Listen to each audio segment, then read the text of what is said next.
Bonjour à tous, bienvenue pour ce nouveau webinaire où on va parler de transformation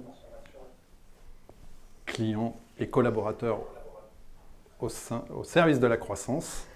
Je suis Xavier Bellet, je suis en charge des activités commerciales et avant-vente au sein de Niji. Je suis ravi de vous accueillir ici sur notre site de Lyon et dans cette belle ville de Lyon où œuvrent plus de 70 collaborateurs sur l'ensemble des métiers de Niji. C'est un webinaire un peu particulier puisqu'il se fait effectivement en physique, mais aussi à distance, puisqu'on a de nombreux collaborateurs et clients qui sont connectés et qui sont avec nous en ligne. Comme tout l'ensemble des webinaires, ils seront disponibles sur notre chaîne YouTube, que vous pourrez retrouver donc probablement dès demain. Vous pourrez les partager avec vos collaborateurs afin de à la fois revoir ceux qui ont eu lieu ces derniers mois sur l'ensemble des thématiques et sur l'ensemble des enjeux qu'on a pu adresser, et puis ce webinaire qu'on va réaliser et qu'on réalise aujourd'hui. Pour ce webinaire, je serai accompagné de Sophie, directrice conseil au sein de notre cabinet, mais aussi de Benjamin, en charge de la transformation au sein de Fermob, et de Fabien, en charge des solutions au sein de notre partenaire Salesforce. Effectivement, ce webinaire, on l'a imaginé avec nos partenaires Salesforce et Fermob pour parler de transformation client et collaborateur.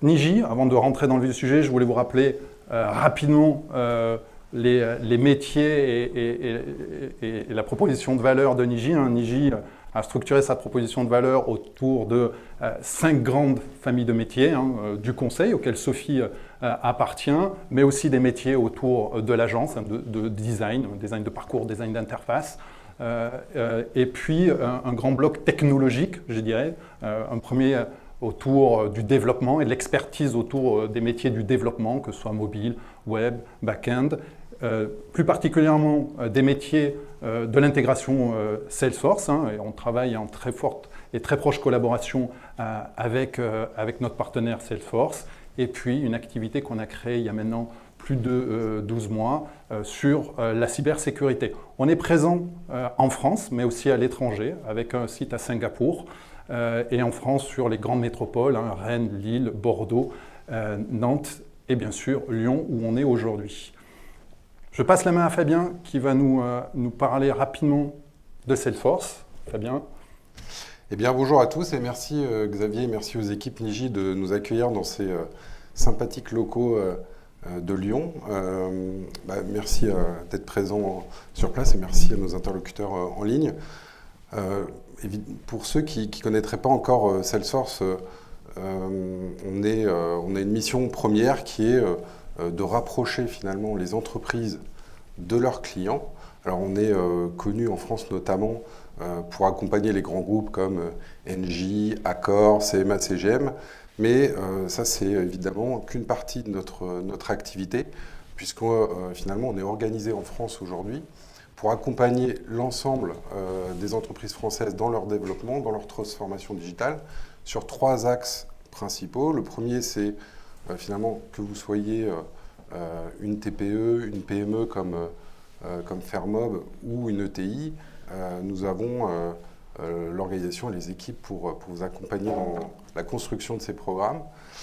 Deuxième élément, au cours de nos 23 ans d'existence, avec notre ADN autour de l'innovation et du succès client, nous avons forgé des expertises par secteur d'activité. Donc aujourd'hui, on travaille dans tous les secteurs d'activité, que ce soit dans le privé ou dans le public. Et donc, on est aussi à même de partager des retours d'expérience et vous accompagner sur vos problématiques métiers, quel que soit votre secteur. Et dernière dimension qui, d'ailleurs, est un élément commun avec Niji, c'est notre développement régional.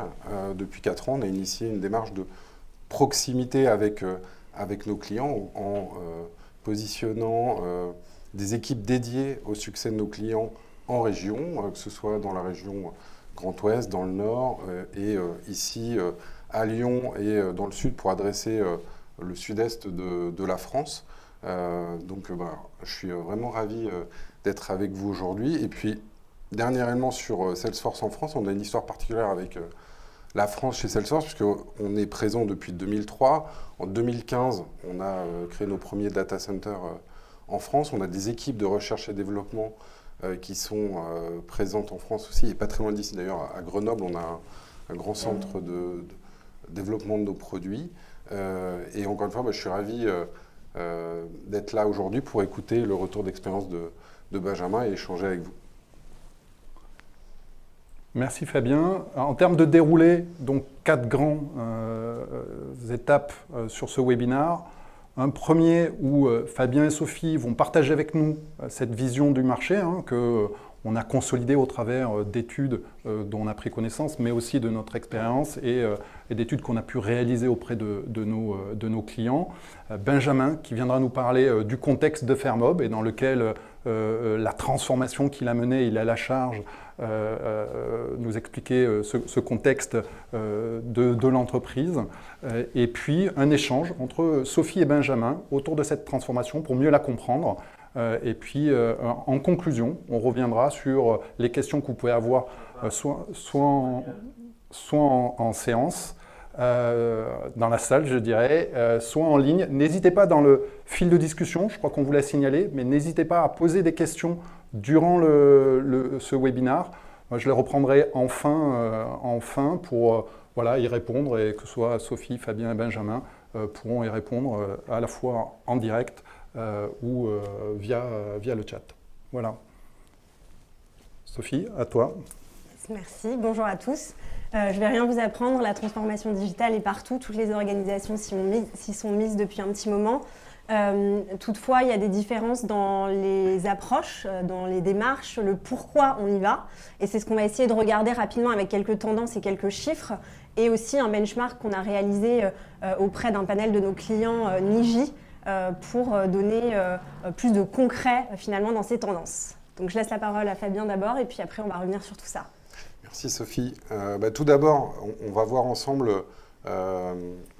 finalement le niveau de maturité de ces programmes de transformation digitale en fonction de la taille des entreprises. Tout à l'heure, je parlais des différentes tailles d'organisation.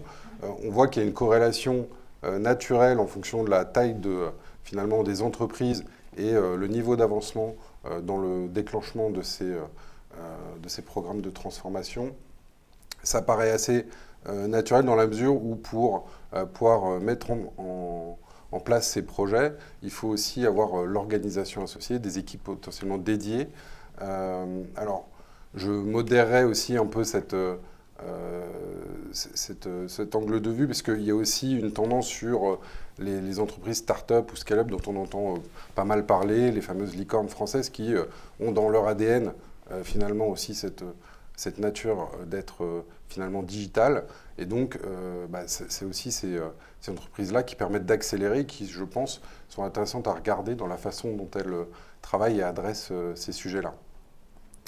Le deuxième élément qu'on voulait vous partager, c'était par rapport aux bénéfices qui étaient attendus quand on déclenchait ces programmes. Évidemment, il y a un premier axe autour du développement du chiffre d'affaires. Les entreprises, le premier objectif, c'est évidemment de se développer. Et pour ça, on va travailler autour de la croissance des ventes, d'augmenter finalement la fréquentation des magasins et de développer l'expérience, l'engagement avec les clients pour mieux les satisfaire.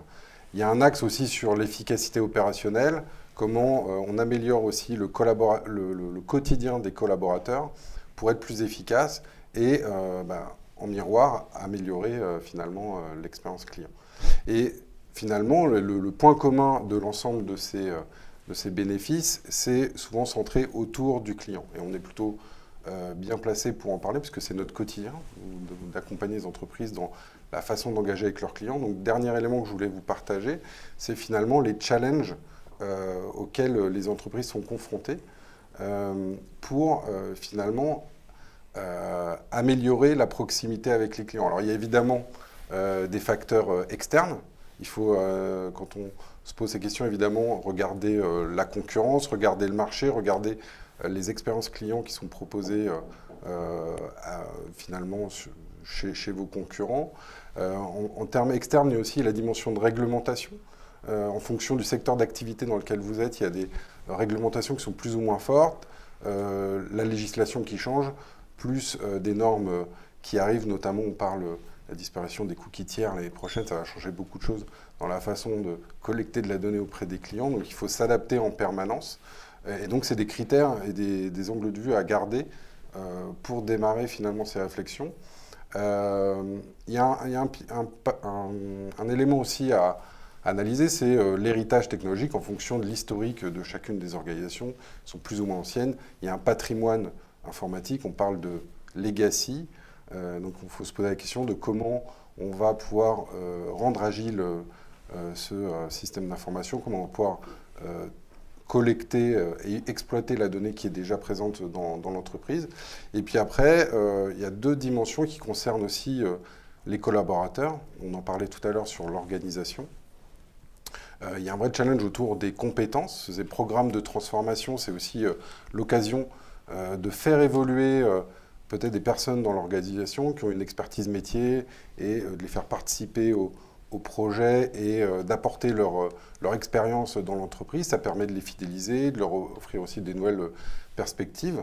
Et finalement, dans ce marché de l'employabilité qui se tend, où finalement, aujourd'hui, les entreprises, ça devient un challenge pour recruter, il y a un axe qu'il faut aussi garder en tête, c'est finalement quelle expérience employée vous voulez proposer à vos collaborateurs pour à la fois les fidéliser, mais aussi les recruter. Parce que c'est ça aussi qui va jouer sur la compétition des entreprises aujourd'hui. Et c'est un point important. Alors vous allez me dire, c'est quoi le rapport avec les clients ? C'est important de notre perception, puisque on pense que l'expérience employée est elle aussi le miroir finalement avec l'expérience client. Si vous offrez finalement, c'est ce qu'on appelle la symétrie des attentions et la capacité à améliorer l'expérience employée pour mieux servir les clients. Et je crois que d'ailleurs, sur ces sujets de transformation, Sophie, vous avez fait un benchmark chez Engie. Tout à fait. Du coup, rapidement, sans tout vous dévoiler, le benchmark qui a été réalisé auprès d'un panel de nos clients, donc c'est du concret, en sortie de crise sur le dernier trimestre de l'année 2021, sur des clients qui sont représentatifs finalement du marché français, aussi bien en termes de secteur, de localisation que de taille. Ce qu'on regarde finalement, c'est dans un premier temps que la transformation digitale reste une priorité pour 9 entreprises sur 10. Ça fait partie des top priorités et donc les investissements sont mis sur la table pour continuer ces transformations. Donc c'est pas juste un phénomène de mode, on est toujours sur cette dynamique. De plus, ce qu'on nous dit aussi, c'est que cette transformation est finalement accompagnée au plus haut niveau avec du top management qui s'investit dans ces programmes de transformation, avec même parfois des entités dédiées à la transformation. On va pouvoir en parler avec Benjamin d'ailleurs. Mais qui montre le niveau d'engagement finalement du top management dans différentes organisations. Et pour finir sur ce benchmark, revenir rapidement sur un certain nombre de choses qu'on s'est déjà dit et qu'a souligné Fabien, sur quels sont les objectifs, puisque chacun y va initialement peut-être pour des objectifs différents. On pourrait les classer en 3 grandes catégories. Il y a évidemment tout ce qui va être lié au business, c'est un peu le nerf de la guerre. On y va pour accroître son business. Le business, ça passe par l'engagement des clients. Donc, plus je vais avoir des clients engagés et satisfaits, plus ça va contribuer à mon business. Mais c'est aussi aller chercher des nouveaux clients. Comment on va chercher de nouveaux clients? Peut-être en créant des nouvelles offres. Donc, un sujet sur le time to market qui revient chez nos clients. Comment je vais plus vite pour lancer des nouveaux produits, des nouveaux services, des nouvelles offres. Donc qu'on revoit. Ensuite, tout un pan autour du collaborateur, donc on l'a dit, qui reste un sujet important et phare finalement dans ces transformations. Comment j'attire des nouveaux talents, comment j'ai une image de marque qui donne envie, qui est plus moderne. Voilà, donc c'est aussi, les transformations, elles servent aussi à ça, à attirer de nouveaux talents et à donner envie à nos collaborateurs de contribuer. Et puis, le dernier sujet, finalement, autour des outils et des process, parce que ça fait partie quand même de tout ça. Donc, comment on s'outille mieux, comment on est plus, je dirais, on va plus vite et comment on collabore aussi mieux en interne. Donc ça, c'est vraiment les chiffres qui ont été recueillis dans ce benchmark. Si je resynthétise tout ce qu'on s'est dit avant de clôturer et de passer à l'interview, on pourrait dire qu'il y a vraiment deux grands objectifs qui sont accroître le business, on l'a dit, et peut-être quelque chose qu'on voyait moins mais qui est prégnant, c'est attirer ces nouveaux talents. Et pour y arriver, on va avoir des enjeux importants. Donc je parlais de conquérir de nouvelles cibles avec le time to market et toutes ces nouvelles méthodos que vous avez forcément déjà vues, type business sprint, design sprint, qui nous permettent d'aller vite sur la sortie de nouvelles offres. On fait plus on ne réfléchit plus à une offre pendant 3 ans avant de la lancer. Maintenant, on sait aller vite. Donc toutes ces nouvelles méthodos qui facilitent ce time to market. Les sujets d'expérience, qui soient clients ou collaborateurs, pour atteindre une satisfaction en miroir de nos collaborateurs et de nos clients, comme le disait Fabien. Donc je vous passe, le digital aide forcément à avoir des expériences en couture, tout ce qui tous les leviers digitaux qui permettent d'avoir une interaction avec ses clients beaucoup plus fluide et cohérente, plus personnalisée.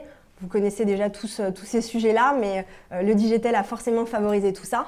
Et puis, sur la partie process et outils, pour gagner en efficacité opérationnelle, puisque quand le business croît, il faut aussi être capable de continuer à délivrer avec cette même croissance et donc se poser des questions, par exemple du make or buy, une question qu'on nous pose souvent, nos clients nous demandent est-ce que j'achète une solution sur l'étagère qui me permet d'aller vite ou est-ce que je fais moi-même et donc il y a encore des organisations qui font. Donc voilà, c'est des questions qu'on voit et qui sont posées dans ces gros programmes de transformation. Donc voilà, merci Sophie, merci Fabien merci. Pour cet éclairage. On accueille Benjamin, enfin, qui va nous parler déjà du contexte Fermob, dans lequel, de cette belle entreprise. Benjamin, je te laisse la parole. Eh ben avec plaisir. Alors d'abord, quelques mots pour vous présenter Fermob. Donc, nous sommes un fabricant français de mobilier de jardin en métal et en couleur. C'est une de nos grandes spécificités, je dirais, et mobilier au sens large. On fait également des luminaires, donc tout ce qu'il faut pour vous aménager de très beaux espaces extérieurs. Vous allez pouvoir passer un bon moment seul, en famille, avec des amis. Donc ça c'est notre vocation. Alors l'histoire de l'entreprise, on pourrait faire la version longue qui remonte à 130 ans chez le maréchal Ferrand du village de Toissay, mais j'aime plutôt me consacrer sur l'histoire moderne, c'est-à-dire depuis 1989, quand en fait Bernard Ribier, donc notre PDG, a racheté cette entreprise. Donc à l'époque, il y avait une dizaine de personnes, ça faisait un chiffre d'affaires à peu près équivalent à 1 million d'euros, et il est tout de suite parti en tête de se dire, voilà, moi je veux en faire une entreprise internationale avec des piliers très très forts autour du design, de l'innovation et de la qualité. Et donc aujourd'hui, donc un peu plus de 30 ans plus tard, cette entreprise est devenue un groupe d'à peu près presque 450 collaborateurs. Je pense que sur l'exercice en cours, on va terminer autour des 150 millions d'euros de chiffre d'affaires. Ce groupe, il reste avant tout basé sur la fabrication. Donc en fait, pour nous, le cœur, ce sont nos 3 sites industriels. Le site historique à Toissay, où il y a l'usine Fermob.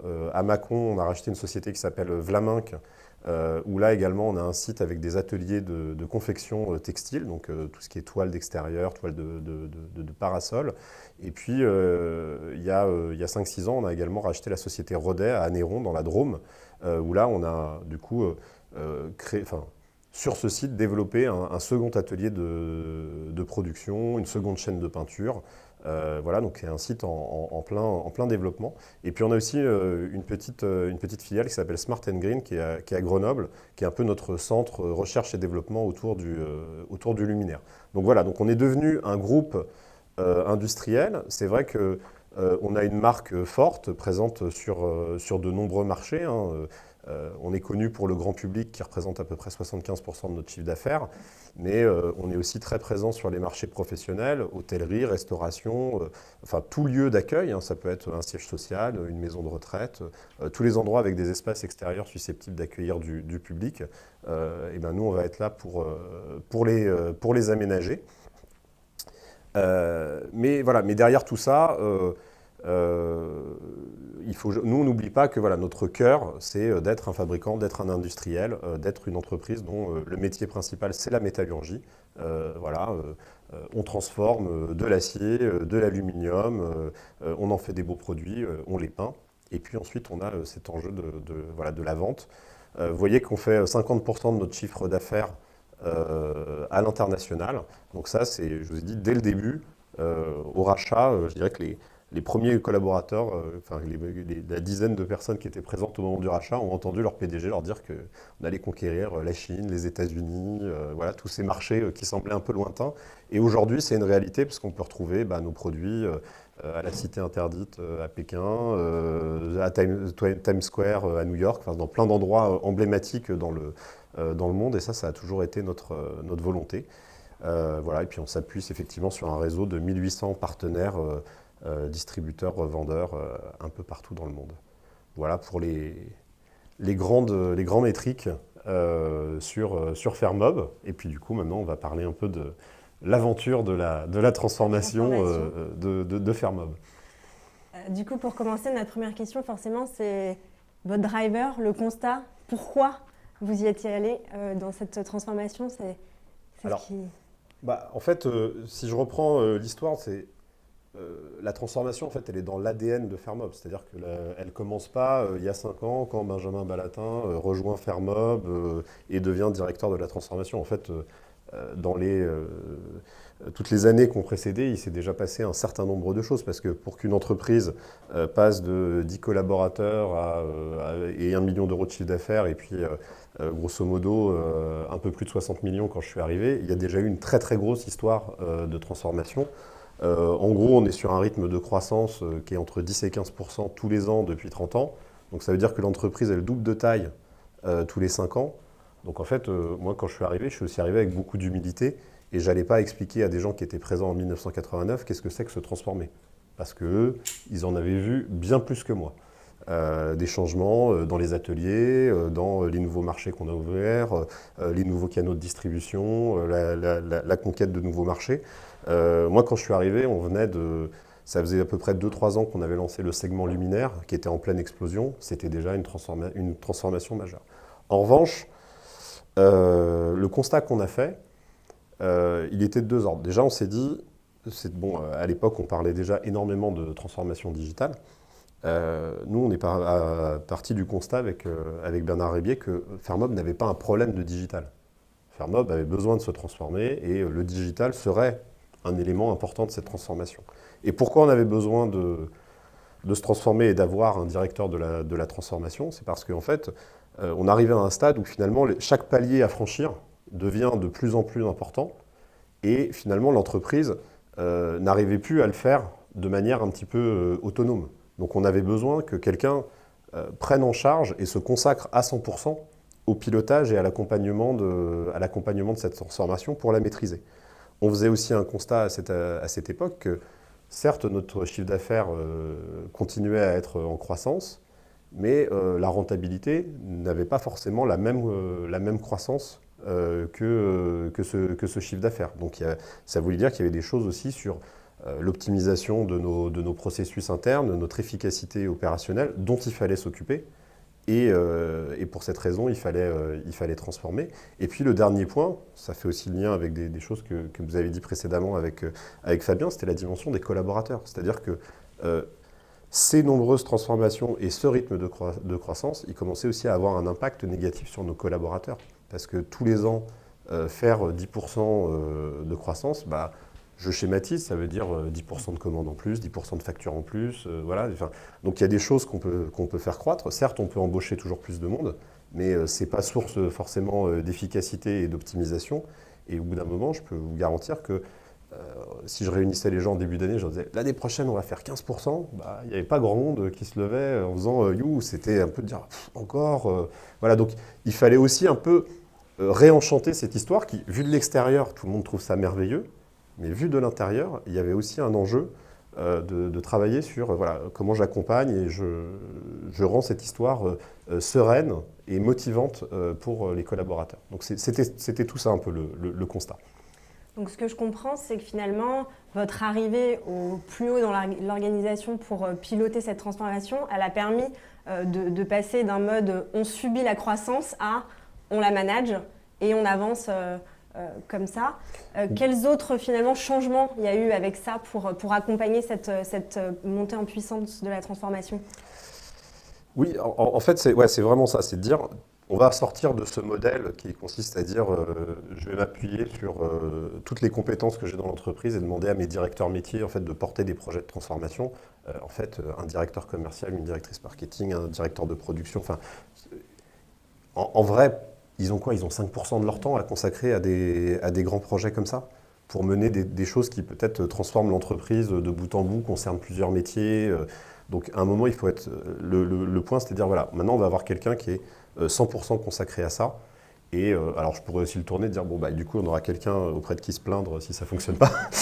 En tout cas, on a quelqu'un chez qui venir poser les problématiques et avec qui travailler pour trouver les solutions. Solutions que tous ces gens-là connaissaient. C'est-à-dire que ce sont de bons professionnels. Ils savent quels sont leurs problèmes, ils savent qu'est-ce qu'il faudrait mettre en place pour y répondre. En revanche, j'ai pas le temps, j'ai pas le budget, j'ai pas la légitimité, j'ai peut-être pas toutes les compétences et tout. Voilà, moi, ma première compétence, c'était 100% de mon temps est dédié à ça. Ensuite, je dirais que d'une certaine manière, donc moi j'ai un passé de consultant, donc j'ai accompagné plein d'organisations avant dans différents programmes de transformation et j'ai un peu pris le contre-pied de tout ce que je faisais avant chez mes clients. C'est-à-dire que nous on a décidé de ne pas faire de programme de transformation. Donc on n'a pas lancé Fermob 2023 ou Cap 2036 ou je sais pas quoi, on n'a pas créé un logo, une newsletter, un truc comme ça, on a dit en fait la transformation ça doit être le quotidien de nos collaborateurs. Ça fait comme j'ai dit, 25 ou 30 ans qu'ils en vivent. Ça va continuer, donc il faut que ça soit un truc un peu... quelque chose du quotidien et qui doit faire partie de leur vie. En revanche, ce que j'ai appris de beaucoup d'expériences que j'ai pu constater chez d'autres, pour que la transformation elle marche, il faut effectivement des ressources dédiées au bon niveau. Donc un directeur de la transformation dans le comité de direction qui a un focus là-dessus. Moi, je n'ai pas raconté d'histoire. Je leur ai dit... Embaucher Benjamin Ballatin, c'est le début, c'est la première brique. Mais à un moment, derrière, il va falloir aussi d'autres gens et une équipe pour démultiplier la démarche. Si on veut avoir l'ambition, il faut aussi un budget dédié. Parce qu'après, tout est beaucoup plus simple. Moi, je vais voir un métier, je lui demande quelles sont tes problématiques. On travaille ensemble à l'identification de solutions. J'ai le budget pour financer et amorcer le projet, pour faire une expérimentation, une étude de cadrage ou ce genre de choses. Et derrière, j'ai de la ressource aussi pour les accompagner aux différents niveaux. Donc les choix, voilà, ce qu'on a mis en place, c'est ça. Et puis après, il y a le contexte aussi des particularités de Fermob, c'est-à-dire que nous, on est une entreprise où on n'a pas de direction des systèmes d'information, on n'a pas de direction des ressources humaines, voilà. Mais on a un directeur de la transformation. Du coup, comment ça marche quand on se fait accompagner Bah, oui, c'est ça, c'est qu'après, donc, quand on a ce parti pris-là, ça veut dire qu'il faut s'appuyer sur des partenaires. Alors, dans le cadre de la transfo, je dirais que, bon, moi j'ai fait ça pendant 15 ans, donc la partie, je dirais, démarche, cadrage, structuration, pilotage de la transformation, auquel je sais faire. Ensuite, quand on rentre sur des phases où soit il faut faire appel à des expertises, et puis après où il faut mettre en œuvre, bah, il faut trouver des partenaires. Et moi, je parle tout le temps de partenaires, je ne parle pas de prestataires. Ce n'est pas des gens à qui je délègue du travail, c'est des gens avec qui je vais vraiment travailler. Ma feuille de route, elle concerne tous les métiers de l'entreprise. Donc ça veut dire que je peux le matin travailler avec le commerce, après je vais voir la supply chain, je fais un petit tour à la finance, je passe à la prod et puis je finis ma journée au marketing. Donc je veux dire, je ne suis pas surhumain. Il y a des métiers que je connais bien, il y en a d'autres, je ne connais pas du tout. Donc, mon premier partenaire, ce sont déjà les métiers. Ils doivent être impliqués dans les projets. Et puis ensuite, on va s'appuyer sur des partenaires extérieurs et avec qui on tisse des relations de long terme parce que, encore une fois, nous, on a fait le choix de ne pas avoir d'équipe informatique en interne. Donc, ça veut dire qu'il faudra mettre en œuvre et puis après, il faudra continuer à travailler ensemble pour tout au long de la vie et de la continuité de ces solutions-là. Donc, l'accompagnement, il est fondamental. Et justement, vous vous trouvez où dans cette démarche aujourd'hui? Voilà, j'entends que c'est dans l'ADN et que la transformation, elle dure depuis toujours, mais ça va jusqu'où? Alors, moi, j'ai deux manières un peu extrêmes de répondre à cette question.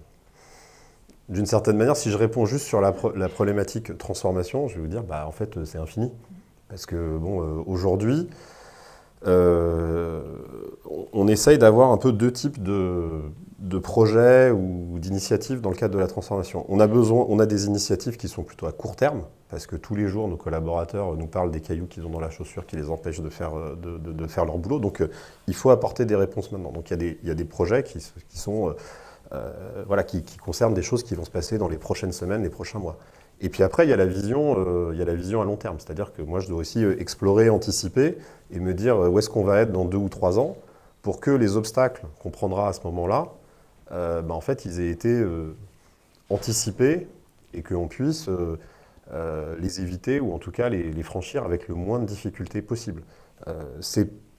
On pourrait se dire que le fait d'avoir commencé à faire la démarche de transformation fin 2017, début 2018, c'est aussi une des raisons qui nous a permis de passer la crise sanitaire ou les moments un peu compliqués qu'on vit aujourd'hui avec beaucoup plus d'aisance que ce que d'autres entreprises ont pu connaître. En tout cas, sur pas mal de points, on était prêts et on avait déjà les outils, des choses enclenchées qu'on a su réadapter, réutiliser. Donc, en permanence, il faut être sur cette double ligne temporelle.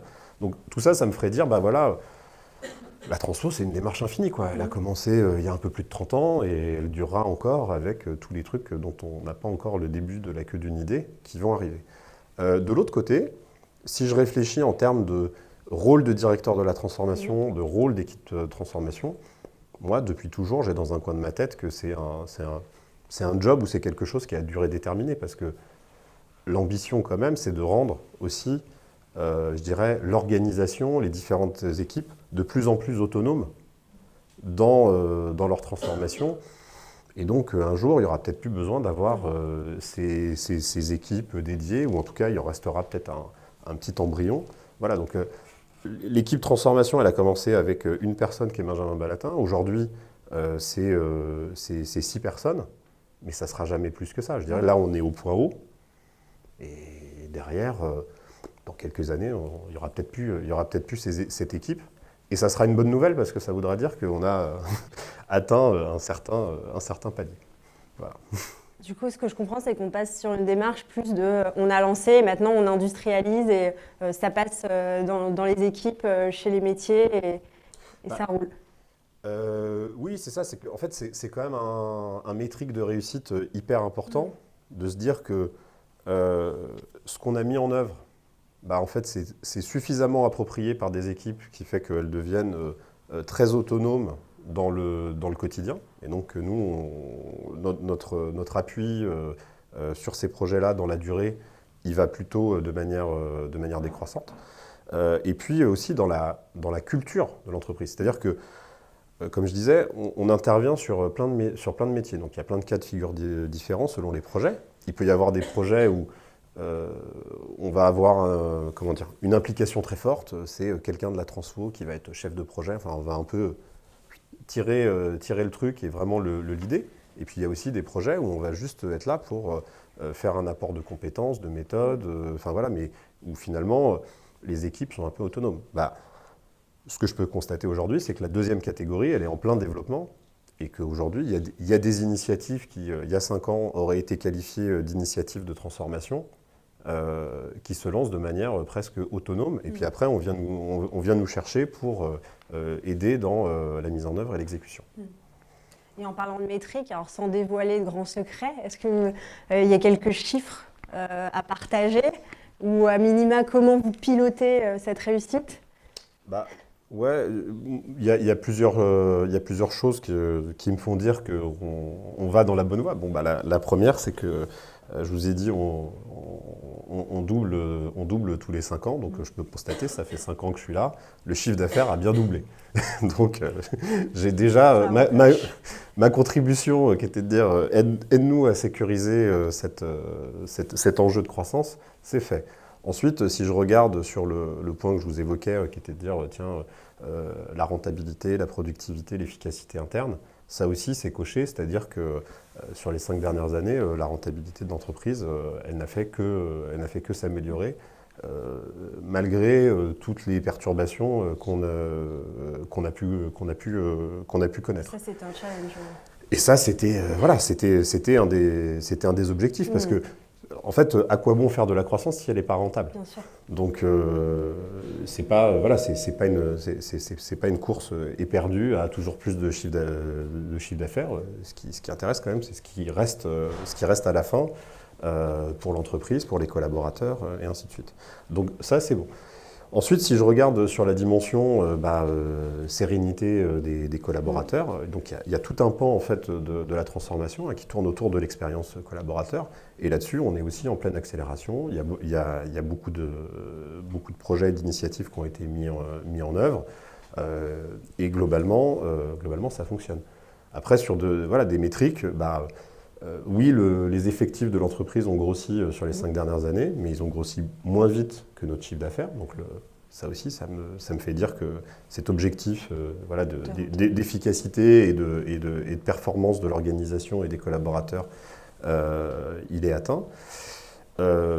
Moi, je mettrais, ce que je vous disais aussi sur les projets qui aujourd'hui, des projets qu'avant on aurait qualifiés de projets de transformation, projets digitaux qui peuvent être initiés spontanément par les équipes, ils existent. Donc ça veut dire que la culture, elle s'est bien mise en place.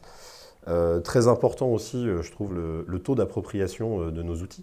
En l'occurrence, si on est regroupé, Niji, Salesforce et tout, c'est aussi parce qu'on a fait un gros projet de mise en œuvre Salesforce.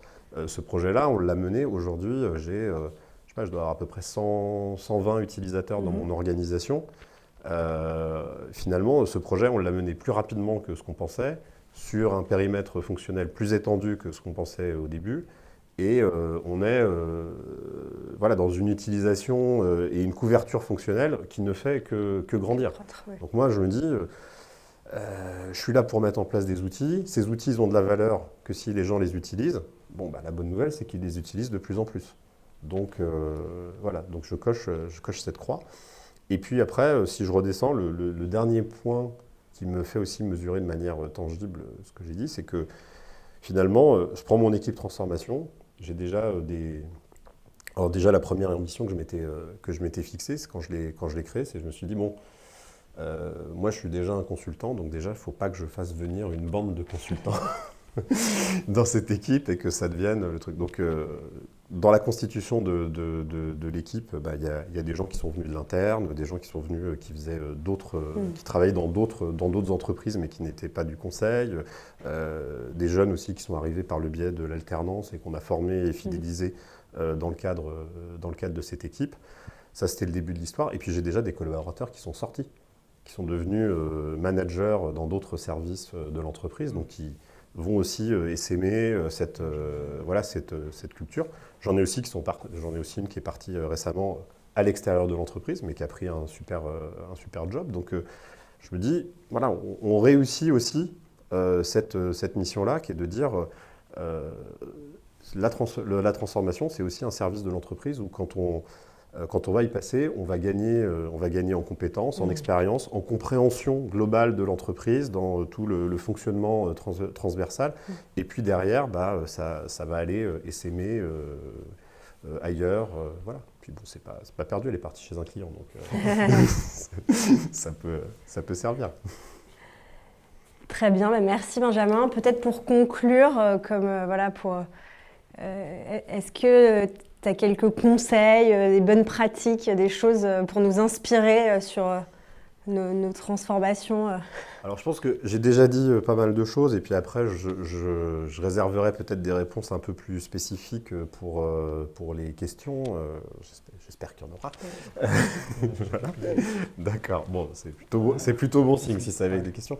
Non, moi je vais peut-être terminer sur... j'ai deux petites citations que j'aime bien. Alors merci pour l'image. Je suis un passionné de ballon ovale. Alors normalement celui où il n'y a pas les coutures comme ça là, mais voilà. Donc ma première citation, c'est en fait c'est le mantra des All Blacks, c'est être meilleur ne s'arrête jamais. Et en fait, pour moi, c'est quelque chose auquel je pense en permanence, parce que finalement la transformation, c'est ça, c'est avoir toujours en fait cette forme de curiosité et exigence de se dire on a fait des choses géniales, mais il y a encore plein de choses merveilleuses à faire. Alors voilà, c'est pas dans une optique d'ambition démesurée, d'aller chercher toujours le plus, mais voilà, d'être toujours un peu en mouvement et de savoir se remettre en question et de se dire bon bah voilà, on a fait un super projet, on a amélioré telle ou telle chose, bon bah capitalisons là-dessus, puis maintenant allons nous intéresser à une autre partie de l'entreprise qui aussi a besoin de se renouveler, de progresser, d'aller adresser des problématiques et des choses qui les perturbent au quotidien. Et puis on voit bien, il y a des cycles, c'est-à-dire que très clairement, sur les 4 premières années à la transformation, on a beaucoup traité de problématiques très liées aux ventes, au marketing, à beaucoup de process administratifs internes et tout ça, parce que finalement, nous, notre outil industriel, il avait bien grossi, il avait des capacités de production qui étaient largement suffisantes pour nous accompagner. Et puis là, en fait, depuis un an, grosse complexification de l'environnement supply chain, tous nos marchés très différents qui maintenant sont devenus très gros, qui portent aussi des exigences sur la supply et sur la production un peu différentes. Un outil de production qui arrive un peu au taquet de sa capacité à l'heure actuelle, donc qui doit s'optimiser. Et donc là, arrive sur la table plein de sujets sur des problématiques industrielles, donc toute une nouvelle ère qui s'ouvre. Donc ça, c'est, voilà, être meilleur, ça ne s'arrête jamais. Et la deuxième citation que j'aime bien, c'est un créateur de contenu là, dont j'écoute les podcasts, qui s'appelle Bertrand Soulier, et qui a une expression qui dit l'objectif, c'est de devenir champion du monde de son monde. Et je pense que ça replace bien l'état d'esprit de Fermob et aussi le mien par rapport à la transformation. C'est-à-dire que moi, je ne veux pas devenir le meilleur du monde dans tous les domaines. Donc la première chose, c'est d'avoir conscience de c'est quoi mon périmètre, c'est quoi mon monde. Je travaille pour un fabricant de mobilier français, voilà, avec des enjeux et tout. Et donc, dans ce cadre-là, mon objectif, c'est d'être le meilleur. Donc moi, ça me remet à ma place, c'est-à-dire que dans le monde du meuble, je n'ai pas besoin d'être meilleur que Ikea. Dans le monde du retail, je n'ai pas besoin d'être meilleur que Nike, Adidas ou des grandes marques. En revanche, tous ces gens-là, ils font des trucs très bien. Peut-être qu'ils les font déjà depuis 4-5 ans. Et que si je vais leur piquer leurs idées, que je réfléchis à comment les reformater et les retransposer dans mon univers, peut-être que je vais faire des choses qui vont faire de moi le champion du monde, de mon monde. Et voilà. Et donc la démarche... Et je vous invite aussi un peu à avoir celle-là, c'est de se dire, ne nous mettons pas la pression parce que, il y aura toujours meilleur ailleurs. Il y a pas de, et c'est pas le sujet. Nous, on reste, une petite entreprise industrielle française et tout. En revanche, là où on est présent, on a envie d'être les meilleurs. Voilà. Super. Merci beaucoup. Merci Sophie, merci Benjamin pour cet échange passionnant. On va commencer à prendre les questions avec Fabien qui nous rejoint. Pouvez-vous préciser, alors j'ai une première question de Roxane, pouvez-vous préciser comment la plateforme Salesforce a permis de porter votre projet, Benjamin ?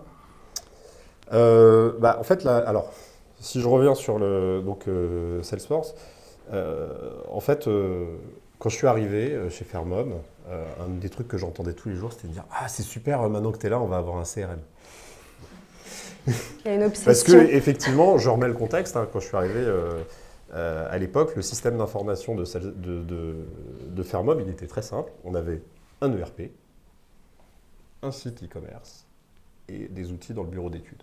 Basta. Et une messagerie, allez. Quand même. Ouvert sur le reste du monde. Et donc, il y avait plein de besoins au commerce, enfin des besoins de relations clients qui étaient pas adressés. Mais sauf que tous ces gens-là, quand j'allais leur parler, par CRM, ils entendaient des choses. Mes commerciaux B2B, ils me parlaient de prospection commerciale. Au marketing, on me parlait de campagne, prospection, campagne, segmentation, machin. Au service client, on me parlait de ticketing pour répondre à des appels. Ceux qui adressent la grande distribution, ils me parlaient de gestion de linéaire et tout. Ok, en fait, il y a des cas d'usage et des besoins complètement différents. Donc pendant 2-3 ans, en fait, on a fait des expérimentations, c'est-à-dire qu'à chacun, je leur ai donné un ou deux outils qui correspondaient pile poil à leurs besoins. Donc ma force de vente B2B, elle a commencé avec une petite appli sur le smartphone pour rentrer les leads et puis apprendre ce que c'est que suivre un funnel commercial. Puis quand on a commencé à agréger tout ça, on s'est dit, bon, bah maintenant, il va quand même, on ne peut pas rester avec cette dispersion d'outils, enfin c'est pas viable. Et puis rien de tout ça était connecté entre eux, ne communiquait pas avec l'ERP, enfin voilà, on était dans le POC. Au moment où il faut intégrer et se dire, ok, maintenant qu'est-ce que ça va être la plateforme, bah, finalement, moi j'ai 5 forces de vente avec des besoins finalement très, très différents. En même temps, j'ai un service client qui lui regroupe tout ça, donc il a quand même besoin d'avoir une vue du client un peu globalisée, donc un modèle de données autour du client un peu commun. Et là, la plateforme Salesforce, elle est un peu apparue comme une évidence parce qu'elle avait cette capacité à la fois à apporter, je dirais, un modèle unique là où on avait besoin dans le socle que les choses soient uniques, et puis du spécifique au plus proche des marchés, parce que chaque marché a des besoins spécifiques, et je ne peux pas dire à un commercial retail de travailler de la même manière qu'un vendeur en boutique ou d'un commercial B2B. Donc voilà, le choix il s'est fait comme ça. Peut-être que si j'avais été monomarché, j'aurais pas fait celui-là. Mais en l'occurrence, pour nous, c'était un peu la bonne opportunité. Merci. Effectivement, vous avez souligné tout à l'heure, pas de DRH chez Fermob. Oui. Alors, à l'aune effectivement d'une guerre des talents, de transformation, on a besoin peut-être de nouveaux talents, probablement, pour amorcer ces transformations. Comment ça marche ? Alors, comment ça marche ? En fait, c'est assez simple. C'est-à-dire que nous, on est parti d'un principe qui est de dire que, en fait, moi, j'ai pas un DRH, j'en ai 30. C'est-à-dire qu'on considère que chaque manager doit être un DRH à son échelle et prendre à sa charge aussi la gestion des équipes. Et donc, finalement, après, il y a différentes choses dans les RH, bien entendu, que j'ai quelqu'un qui s'occupe de la paye, qui administre, enfin qui s'occupe des formations. Donc j'ai quelques opérationnels. Ensuite, le quotidien, je dirais la gestion de la carrière et des collaborateurs, c'est assuré par les différents managers d'équipe. Et puis après, en fait, le niveau stratégique, c'est le comité de direction. Donc à tous les comités de direction, on a un temps pour parler de notre plan de recrutement, de nos enjeux, de compétences, de notre politique RH. On a aussi un comité RH qui regroupe certains membres du comité de direction et des représentants des managers. Et typiquement, la politique salariale, elle est discutée à cette... Voilà. Donc on est plutôt parti sur un modèle un peu décentralisé, en se disant que on veut que ça fasse partie des attributions d'un manager d'être le DRH à son niveau. Merci. Et c'est pas facile. On imagine. Notre question là de Baptiste. N'hésitez pas aussi dans la salle s'il y a des questions. On va les prendre.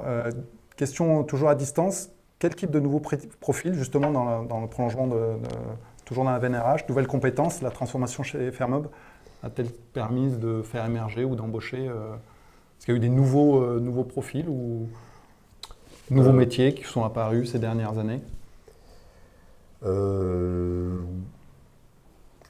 Alors oui, de fait, parce que un chef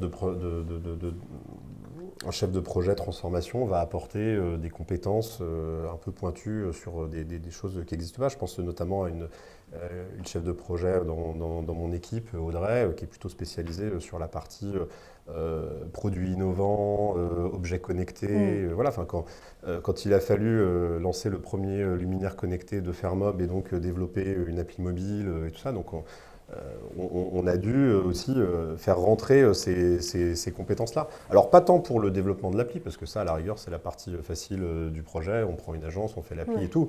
C'est plus pour la vraie vie après, quand il commence à y avoir des gens qui utilisent la lampe et que ça ne marche pas, et que ces gens-là, ils appellent le SAV, et qui tombent sur quelqu'un qui, depuis 30 ans, explique aux gens comment enlever une trace de rouille sur une chaise, et là, qui lui disent oui, bonjour madame, voilà, j'ai un Xiaomi ZZ32, j'arrive pas à le connecter à ma lampe. Donc voilà, il y a toutes ces transformations-là qu'il faut accompagner. Donc je dirais que voilà, il y a des compétences nouvelles qui sont rentrées sur certains points techniques. Là où on n'en trouve pas, on a aussi nos partenaires.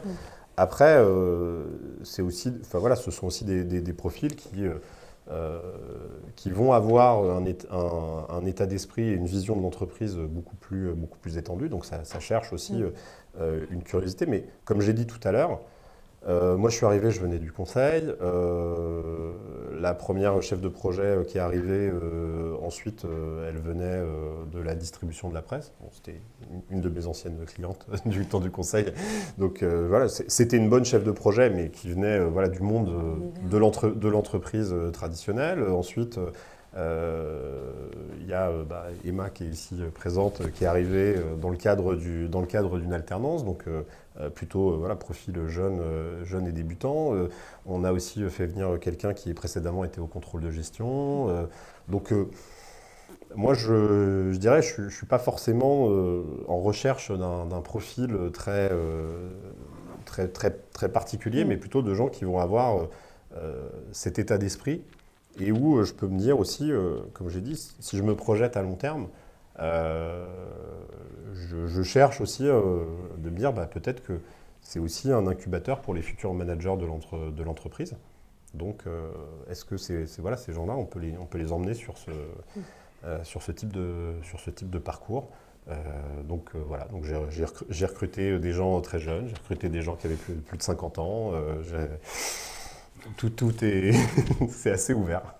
Super. Une question plus relative à votre métier. Fermob d'Aurélie, Fermob est une entreprise internationale. Avez-vous constaté des différences d'adoption selon les pays ou les continents? Alors, je vais corriger parce qu'on ne peut pas tout à fait dire que Fermob, jusqu'à très récemment, Fermob n'était pas vraiment une entreprise internationale. C'est une entreprise française qui vend à l'international. Là, maintenant, notre développement commence à atteindre un niveau qui fait qu'on a une succursale en Allemagne avec 7 collaborateurs présents là-bas. On vient de racheter notre distributeur aux États-Unis. Donc, depuis quelques mois, on a 25 collaborateurs aux États-Unis. Donc, je dirais que cette problématique-là, je vais commencer à la toucher du doigt et me rendre compte de ses spécificités et peut-être des challenges quand on va vouloir maintenant décliner nos outils et tout. Après, nous, on a quand même une philosophie. On l'a vu, en tout cas, ne serait-ce que sur les rachats et l'intégration d'entreprises qu'on a pu faire en France. Donc, j'ai parlé de Vlaminck et de Rodet. On ne cherche pas à faire rentrer forcément les gens dans le moule, mais on se donne le temps et on fait les changements les plus structurants, on les fait aussi par opportunité. On va essayer de trouver, typiquement, Rodet, on les a fait rentrer dans notre ERP aussi à l'occasion de renouvellement de la chaîne de peinture et tout. Donc on va peut-être aussi adosser ça à des faits business ou opérationnels. Et donc de la même manière, aujourd'hui, on a un distributeur aux États-Unis qui utilise un autre ERP, un autre CRM. On va se donner le temps de comprendre comment ça fonctionne et qu'est-ce qu'il faut qu'on change, qu'est-ce qu'il faut qu'on conserve. Mais c'est plutôt ça fait plutôt partie des nouveaux chapitres et des choses que je vais découvrir dans les mois qui viennent. Une dernière question d'Isabelle. Comment avez-vous géré l'acceptation du changement par les équipes déjà éprouvées par des changements fréquents et comment intégrez-vous les problématiques de conduite du changement? Alors ça, c'est une discussion que j'ai souvent. En fait, je pense que le mot conduite du changement est un mot qu'on n'utilise pas chez Fairmob. En fait, on se pose pas on se pose pas la question en ces termes, c'est-à-dire que voilà, nous, on accompagne les équipes dans des évolutions. Je vais revenir sur quelque chose que j'ai dit, c'est que j'ai dit, bah voilà, quand on travaille avec la transformation, en face de nous, on a un métier. Donc déjà, la première chose, c'est que moi, il y a des choses, je sais que l'entreprise en aurait besoin, sauf qu'en face, je n'ai pas de demande. Soit je n'ai pas de demande du métier, voire parfois, il n'y a même pas de métier qui s'occupe de cette problématique-là. Bah, du coup, je ne les fais pas. Donc je ne fais que déjà je ne mets en place que des projets ou des choses où en face j'ai des gens qui sont demandeurs. Deuxièmement, c'est eux qui décident de la vitesse du projet. C'est-à-dire que moi et éventuellement mon équipe, ouais, on sait qu'on est un peu des professionnels du changement et qu'on peut aller très vite, mais en fait si on court 200 mètres devant eux, enfin, je veux dire, il n'y a pas de sujet, ils vont se mettre à marcher et puis ils vont dire c'est bon. Donc nous, on doit être des lièvres, on peut donner le rythme, mais un rythme où on s'adapte aux leurs et puis petit à petit, on accélère. Donc il n'y a pas de problème. Ce matin, j'étais en discussion avec les équipes finances sur un projet. Voilà, ils m'ont expliqué pour plein de raisons pour lesquelles ils pensaient qu'il fallait prendre 3 mois de plus. Eh bien très bien, on prend 3 mois de plus. Le risque à les forcer, à vouloir les faire rentrer parce que voilà, le budget, le machin, le planning, on a dit au PDG que truc, en gros le risque c'est qu'il n'y ait pas d'acceptation. Donc il y a plein de moments où en fait on accepte de ralentir parce qu'on sait que l'accélération elle se fera après. Donc on part avec un planning qui est en théorie ce qu'on pense être la bonne chose. Et on sait tous qu'au début d'un projet, on est tous très très ambitieux, très très optimistes. Et on pense qu'on va pouvoir faire ça très rapidement, pour pas cher. Voilà. Et puis après, il y a la vraie vie. Et moi, j'essaye d'être assez détendu là-dessus et de dire au métier, bon, voilà, on va faire au mieux et de temps en temps, bah, s'il faut détendre, on détend et puis on réaccélère après. Après, le corollaire, c'est que moi, je les responsabilise. C'est-à-dire qu'on ne se trompe pas. Quand on s'engage, par exemple, sur un retour sur investissement, on va prendre l'exemple du déploiement de Salesforce, mais la partie Service Cloud sur le service relation client. Moi, sur quoi je peux m'engager en tant que directeur de la transformation ? Je peux m'engager donc éventuellement sur la tenue du planning et je peux m'engager sur la tenue du budget. Mais les hypothèses de retour sur investissement et tout ça, si en face, je n'ai pas un responsable du service relation client qui s'engage à dire que l'année prochaine, elle n'embauchera pas 4 personnes de plus comme tous les ans pour absorber la croissance, mais plutôt une, enfin, si elle ne prend pas cet engagement, il n'y aura pas de ROI et ce n'est pas ma responsabilité. Enfin, je veux dire, c'est la sienne. Et donc, et si elle ne prend pas cette responsabilité, pourquoi moi je ferais le projet, quoi ? Enfin, certes, à la fin, moi je pourrais dire, regardez, la transformation, on a bien bossé, on a respecté le planning, on a tenu le budget et tout, mais quel intérêt pour l'entreprise ? Donc on a aussi ces discussions-là au début, qui est de dire, attention, quelles sont les responsabilités des uns et des autres ? Et donc, après, s'il faut détendre le planning, j'ai pas de problème, mais moi je vais faire peut-être donc un effort sur le planning, éventuellement un effort sur le budget, parce que bon, bah, quand on rallonge, c'est jamais complètement neutre, mais la condition c'est que toi en face, tu conserves tes engagements, voire peut-être tu les améliores. Donc voilà, ça marche dans les deux sens. Merci Benjamin. Est-ce qu'il y a des questions en salle ? La salle, oui ? Oui, moi j'ai une question. Bonjour, Adrien Tang. Alors, on va faire passer le micro pour que tout le monde entende. Bonjour. Bonjour. Adrien Tang, j'ai une question pour vous, Benjamin. Vous nous avez parlé un peu de votre équipe de 6 personnes en 5 ans. J'aurais voulu savoir, selon vous, au travers de vos différentes expériences de conseil et maintenant de directeur de transformation, quels seraient, selon vous, les talents indispensables, les profils nécessaires pour qu'une entreprise puisse développer sa transformation digitale ?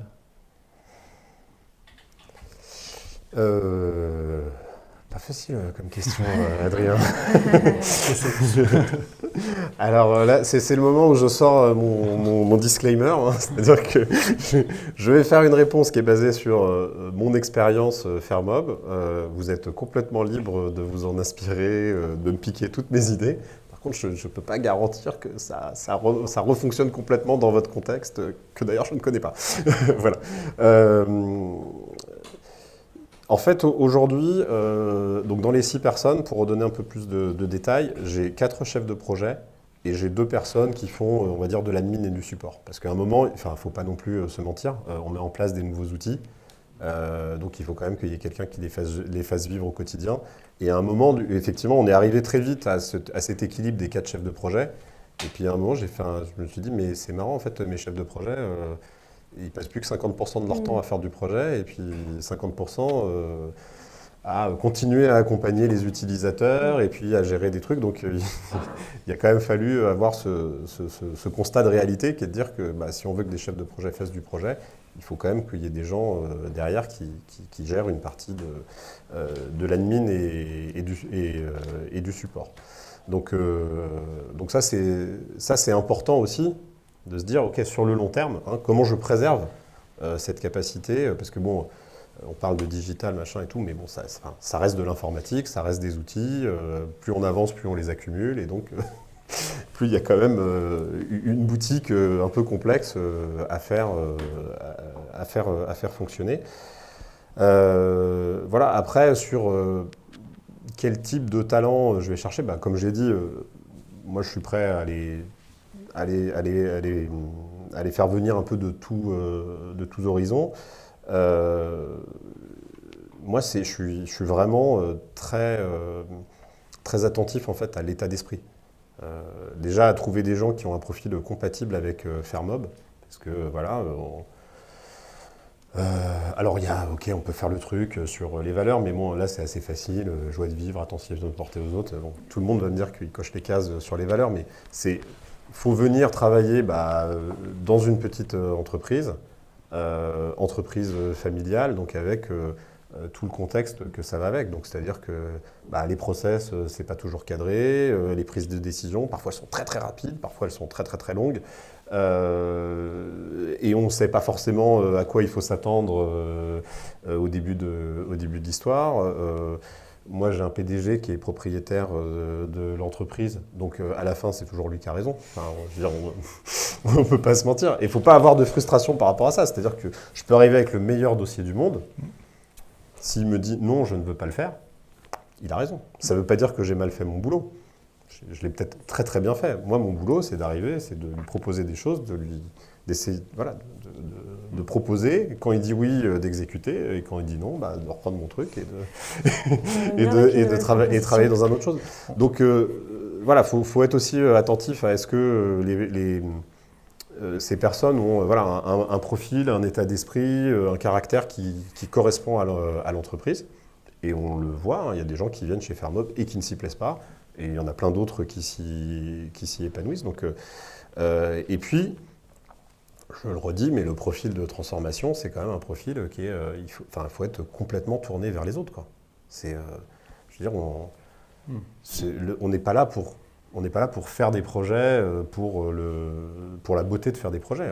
On est là pour trouver des solutions avec les gens qui ont besoin d'améliorer leur manière de travailler, construire ces solutions avec eux, comme je dis, aller doucement quand ces gens-là ont besoin d'aller doucement, aller vite quand ils ont besoin d'accélérer et tout. Donc ça demande quand même d'être très tourné vers les autres et tout. Donc voilà, j'insiste beaucoup sur des soft skills parce que après le côté plus compétences, est-ce que je veux des UX designers, est-ce que je veux... oui, bien sûr que moi j'ai un ERP, c'est Sage X3. Attends, si je peux recruter quelqu'un qui connaît par cœur Sage X3, je suis ravi. Après, il n'y en a pas tant que ça qui court sur le marché, donc quelqu'un qui a la tête bien faite et qui a l'esprit